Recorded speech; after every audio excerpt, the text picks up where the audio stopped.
Hi hi చెప్తూ, ఎందుకంటే అంత బ్యాచ్ మారిపోయింది, యంగ్స్టర్స్ వచ్చేసరికి ఇక్కడ ఇక్కడ ముసలోడు ఏమన్నా తప్పు 30 ఏళ్ళ నుంచి కలిసే ఉన్నాం.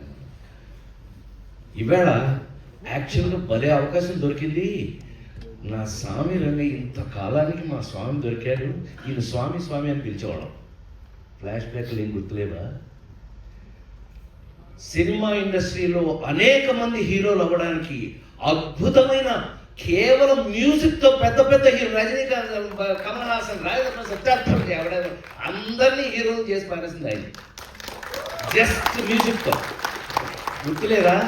నా ఫస్ట్ హీరోయిన్ సినిమా ఆడకపోయినా ఈనాటికి మర్చిపోలేని గోపెమ్మ చేతిలో గోరుముద్ద, రాధమ్మ చేతిలో వెన్న ముద్ద, రామోజీ ఫిల్మ్ సిటీ వారు తయారు చేసిన నేను హీరోగా యాక్ట్ చేశాను.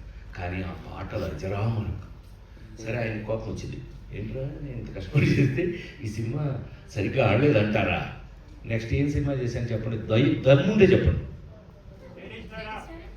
Thank you very much. ఇంకెవరు లేడేంటారు, అంత కుర్రలేదేమో అనుకున్నా.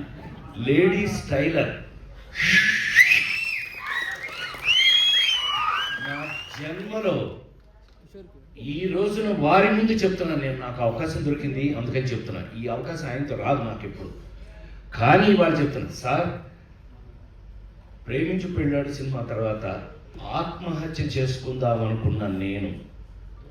అంతకుముందు డబ్బింగ్లు చెప్పేవాడిని, డబ్బులు వచ్చాయి, డబ్బింగ్ డబ్బులతో మద్రాసులో ఇల్లు కట్టే.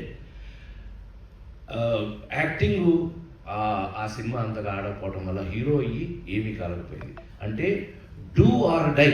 లేడీస్ టైలర్ సినిమా కనుక ఆడకపోతే దండేసి దండం పెట్టేవాడు ఇప్పటి. సో రాజేంద్ర ప్రసాద్ లేడు. లేడీస్ టైలర్ సినిమా ఒకే ఒక ఎక్స్పీరియన్స్ చెప్పేసి ఆపేస్తాను. Sorry, I take another 3-4 minutes. లాయల్ సుహాసిని అని ఒక సినిమా యాక్ట్ చేసాం. మా వంశీ సంగతి మీ అందరికీ తెలుసు కదా. ఇప్పుడు వంశీ సంగతి ఇక్కడ ఎందుకు రండి, షష్టి పూర్తి.